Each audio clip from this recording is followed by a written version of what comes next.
ಪಾಕಿಸ್ತಾನ್ ಜಿಂದಾಬಾದ್ ಅಂತ ಘೋಷಣೆ ಕೂಗಿರುವ ವಿಚಾರಕ್ಕೆ ಸಂಬಂಧಪಟ್ಟಂತೆ ಈಗ ಜಟಾಪಟಿ ಶುರುವಾಗಿದೆ. ಕಾಂಗ್ರೆಸ್ ಹಾಗೂ ಪ್ರತಿಪಕ್ಷ ಬಿಜೆಪಿ ಮತ್ತು ಜೆಡಿಎಸ್ ನಡುವೆ ವಾಕ್ ಸಮರವೇ ನಡೀತಾ ಇದೆ. ಪಾಕಿಸ್ತಾನ್ ಜಿಂದಾಬಾದ್ ಅಂತ ತಿರುಚಲಾಗಿದೆ ಅಂತ ಒಂದು ಕಡೆ ಕಾಂಗ್ರೆಸ್ ನಾಯಕರು ಹೇಳ್ತಾ ಇದ್ದಾರೆ. ಅಂದ್ರೆ ಪಾಕಿಸ್ತಾನ್ ಜಿಂದಾಬಾದ್ ಅಂತ ಘೋಷಣೆನೇ ಕೂಗಿಲ್ಲ ಅಂತ ಕಾಂಗ್ರೆಸ್ ನಾಯಕರು ಇದೀಗ ಆಕ್ರೋಶಗಳನ್ನ ವ್ಯಕ್ತಪಡಿಸುತ್ತಿದ್ದಾರೆ. ನಾಸಿರ್ ಹುಸೇನ್ ಗೆಲುವಿನ ಸಂಭ್ರಮದ ವೇಳೆ ಪಾಕಿಸ್ತಾನ್ ಜಿಂದಾಬಾದ್ ಘೋಷಣೆ ಕೂಗಿಲ್ಲ ಅಂತ ಈ ಕಡೆ ಕೈ ನಾಯಕರು ಹೇಳ್ತಿದ್ದಾರೆ. ಬಿಜೆಪಿ ಜೆಡಿಎಸ್ ವಿರುದ್ಧ ಕಾಂಗ್ರೆಸ್ ತೀವ್ರ ಆಕ್ರೋಶವನ್ನ ವ್ಯಕ್ತಪಡಿಸ್ತಾ ಇದೆ. ನಾಸಿರ್ ಸಾಬ್ ಜಿಂದಾಬಾದ್ ಅನ್ನೇ ಪಾಕಿಸ್ತಾನ್ ಜಿಂದಾಬಾದ್ ಅಂತ ತಿರುಚಲಾಗಿದೆ. ಅವರು ಹೇಳಿದ್ದು ಪಾಕಿಸ್ತಾನ್ ಜಿಂದಾಬಾದ್ ಅಂತ ಅಲ್ಲ, ನಾಸಿರ್ ಸಾಬ್ ಜಿಂದಾಬಾದ್ ಅಂತ. ಬಟ್ ಬಿಜೆಪಿ ಹಾಗೆ ಜೆಡಿಎಸ್ ನಾಯಕರು ಇದನ್ನ ತಿರುಚಿ ಹೇಳ್ತಿದ್ದಾರೆ ಅಂತ ಈಗ ಕೈ ನಾಯಕರು ಬಿಜೆಪಿ ಹಾಗೆ ಜೆಡಿಎಸ್ ನಾಯಕರ ವಿರುದ್ಧ ಆಕ್ರೋಶಗಳನ್ನ ವ್ಯಕ್ತಪಡಿಸುತ್ತಿದ್ದಾರೆ. ಈ ಬಗ್ಗೆ ಬಿಜೆಪಿ ವಿರುದ್ಧ ದೂರನ್ನ ಕೂಡ ಕೊಟ್ಟಿದ್ದಾರೆ ಕಾಂಗ್ರೆಸ್ ಕಾರ್ಯಕರ್ತರು.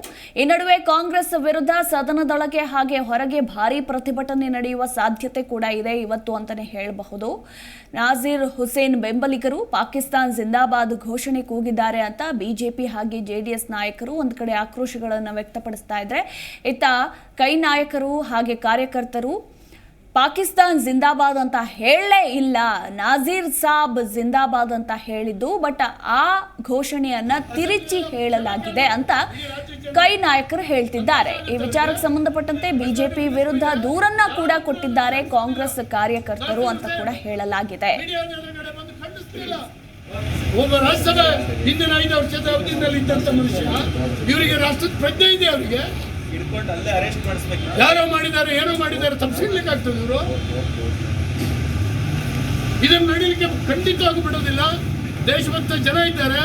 ಪಕ್ಷ ಪಂಗಡವನ್ನು ಮೀರಿ ಇವತ್ತು ಇಡೀ ಕರ್ನಾಟಕ ಜನ ಚೀತು ಅಂತ ಹೇಳ್ತಾ ಇದ್ದಾರೆ. ಹಾಗಾಗಿ ತಕ್ಷಣ ಬಂಧಿಸ್ಬೇಕು ಅವ್ರನ್ನ. ಪೊಲೀಸರನ್ನ ಪ್ರೋಸೆಸ್ ಏನು ಮಾಡಬೇಕು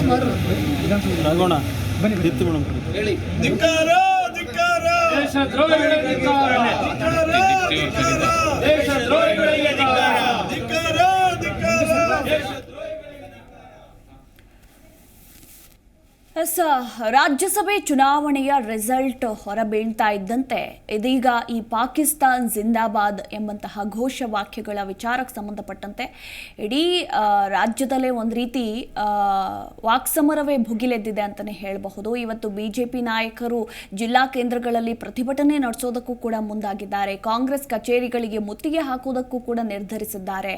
ಒಂದು ಕಡೆ ಕಾಂಗ್ರೆಸ್ ಸರ್ಕಾರವನ್ನೇ ವಜಾ ಮಾಡಬೇಕು ಅಂತ ಆಗ್ರಹಿಸುತ್ತಿದ್ದಾರೆ. ಬಟ್ ಈ ಬೆನ್ನಲ್ಲೇ ಕಾಂಗ್ರೆಸ್ ನಾಯಕರು ಪಾಕಿಸ್ತಾನ್ ಜಿಂದಾಬಾದ್ ಅಂತ ಹೇಳಿಲ್ಲ, ನಾಸಿರ್ ಸಾಬ್ ಜಿಂದಾಬಾದ್ ಅಂತ ಹೇಳಿದ್ದು ಅಂತ ಸಮರ್ಥನೆ ಕೂಡ ಮಾಡಿಕೊಳ್ತಾ ಇದ್ದಾರೆ. ಕಾದು ನೋಡಬೇಕು ಏನೆಲ್ಲ ಬೆಳವಣಿಗೆಗಳಾಗಲಿದೆ ಅಂತ.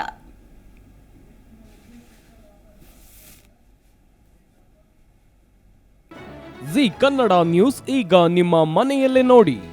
ಎಲ್ಲ ಕೇಬಲ್ಗಳಲ್ಲಿ ಈಗ ಲಭ್ಯ. Sun Direct 292, Jio TV 1334, U digital 162, city cable 51, GTPL 17, Abhishek cables 821, rock line telecommunication 51, Shri Basaveshwara number 60, Vinayaka digital number 53, in digital number 896ರಲ್ಲಿ ನಿಮ್ಮಿಸ್ತದ ಜಿ ಕನ್ನಡ ನ್ಯೂಸ್ ನೋಡಿ ಆನಂದಿಸಿ.